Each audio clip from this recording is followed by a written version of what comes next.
Salut și bine v-am găsit la un videoclip. Astăzi vreau să vă arăt cum se montează niște module Wi-Fi pentru Smart Home. Smart Switches se numesc Wi-Fi, ca să precizez. Sunt unele care au și Wi-Fi și Bluetooth și astea cred că au și Bluetooth. N-am citit foarte în detaliu despre ele și sunt foarte interesante. Eu am unul în priză acum. Efectiv sunt in-wall switches, in-wall smart switches. Și sunt foarte ușor de pus, doar că am zis că fac un tutorial pentru voi ca să înțelegeți cum se pune și să nu încurcați, că de obicei e mai ușor de încurcat input, output și switches S1, S2. Așa arată cutia de 4. Eu am cumpărat 4 de pe Temu, deci da, sunt chinezești și chiar sunt foarte bune, nu mă așteptam să fie așa de bune. Și vreau să vă arăt acum cum arată 4. Deci așa sunt două cutii. Am să vă desfac unul să vedeți. Deci cam așa este o cutie pentru unul, dacă vă luați de pe Temu. Eu am luat cu 33 de lei 4, am primit reducere 30 de lei pentru gen jumătate din asta, jumătate din preț. Și vreau să vă arăt acum cum sunt.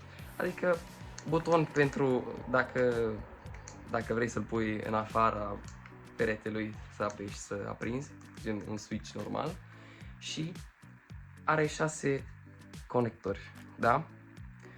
Butonul ăsta e folosit și ca să-l conectezi cu aplicația. Apeși pe el și intră în pairing mode.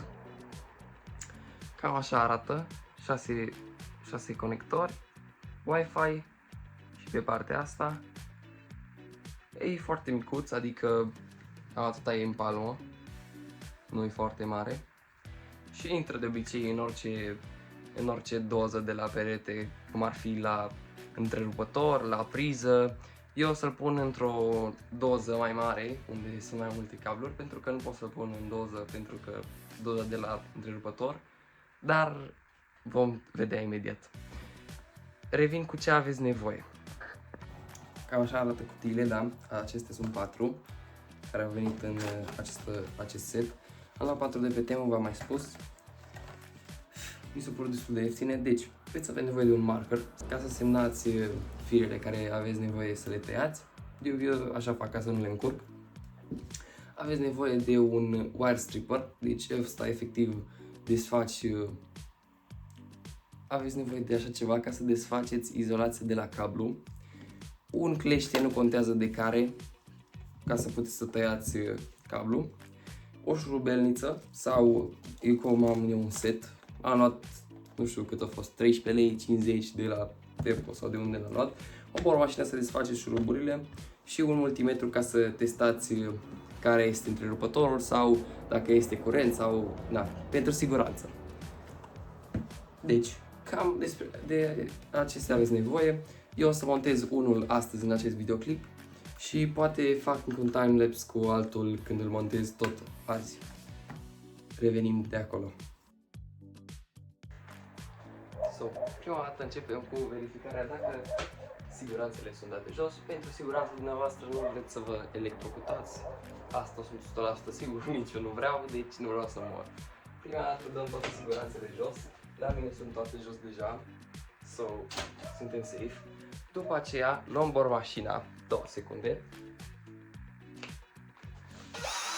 Nu trebuie cea mai puternică, asta poți să faci și cu șurubelnița dacă e. Desfaci cele 4 șuruburi de la tablou. Dacă nu, dacă lucrați la o priză sau la un întrerupător, sunt acele cleme, 4 cleme, scoți întrerupătorul, adică partea de exterior de la întrerupător, desfaci cele 2 șuruburi, desfaci firele și da, de acolo te descurci. Eu fac acum acest tutorial pentru așa ceva, pentru că mi se pare un pic mai complicat. So let's get back to work. Eu o să desfac acum șuruburile, cele 4 de aici. Nu o să puteți să vedeți, dar imediat.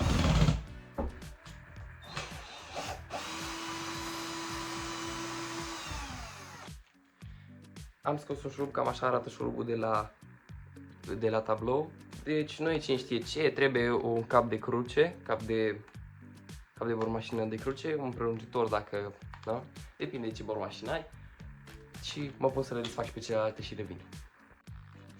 Deci are 6 conectori, e L-out, L-in, N-in, N-out.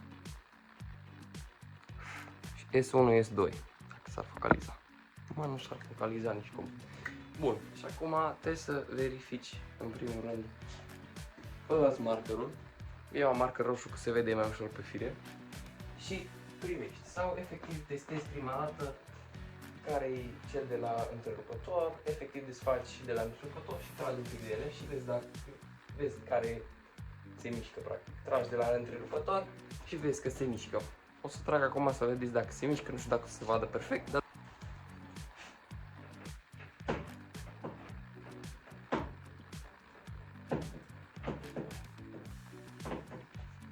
se mișcă un pic, nu. Cât să vezi. Bun, acum le marchezi cu markerul. Asta e de la întrerupător, da? Bun, asta e de la altă cameră. Astea sunt in și out, da? Eu pot să văd foarte simplu care e out, gen la back, pentru că am neutru și fază. Și am și împământare. Și merge sus la back, se vede foarte ușor de asta. Dacă nu, desfaci și back-ul și vezi care e cum. Sau efectiv testezi cu multimetru când aprindi întrerupătorul, care fir face, care fir are curent sau care fir, da. Este un mod pe, vă arăt acum, un mod la multimetru, îl învârți ăsta până la modul ăsta. Atunci când cele două contacte se ating, face un sunet.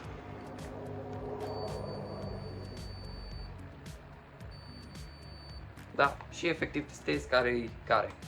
Foarte simplu, foarte ușor. Multimetrul ăsta l-am primit la un set de cositorit de pe EMAG, l-am luat cu 150 de lei, ceva de genul. Nu e foarte scump. Am primit și multimetrul la set. Am primit și astea, tot de la setul ăla de la Polsivo. Nu mi s-a părut foarte mult și am zis că mi-au că mai folosesc câteodată cositorul. Bun, revin cu firele tăiate. Bun, și acum am tăiat firele. Și acum venim cu asta și scoatem izolația de pe fiecare fir. Revin. Și cam așa trebuie să arate, trebuie să ai fiecare. Deci ăsta e plus, ăsta e input de fapt. Ăsta e switch, ăsta e de la întrerupător. Și ăsta e output pentru back. Da? Cam aia e. Nu e foarte greu. Și acum revenim când conectăm la in-wall smart switch. Bun, l-am pus, acum hai să-l testăm. Și acum că am terminat de montat și de conectat, suntem gata. Pe aplicație e destul de ușor, e foarte ușor. O să vă fac un screen recording și să-l pun, dar hai să-l testăm.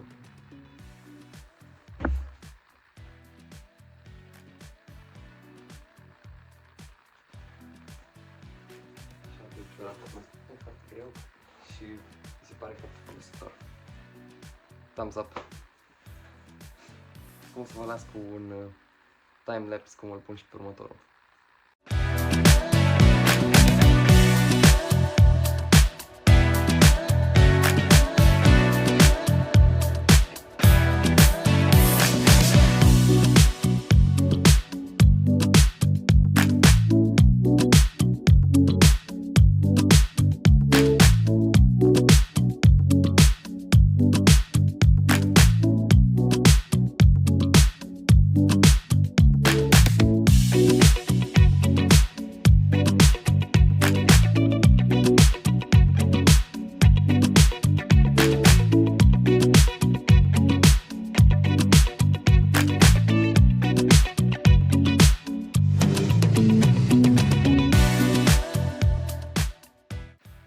Am terminat cu becurile funcționale 1, 2. Nu vă mai arăt aplicație, știți deja că funcționează pusi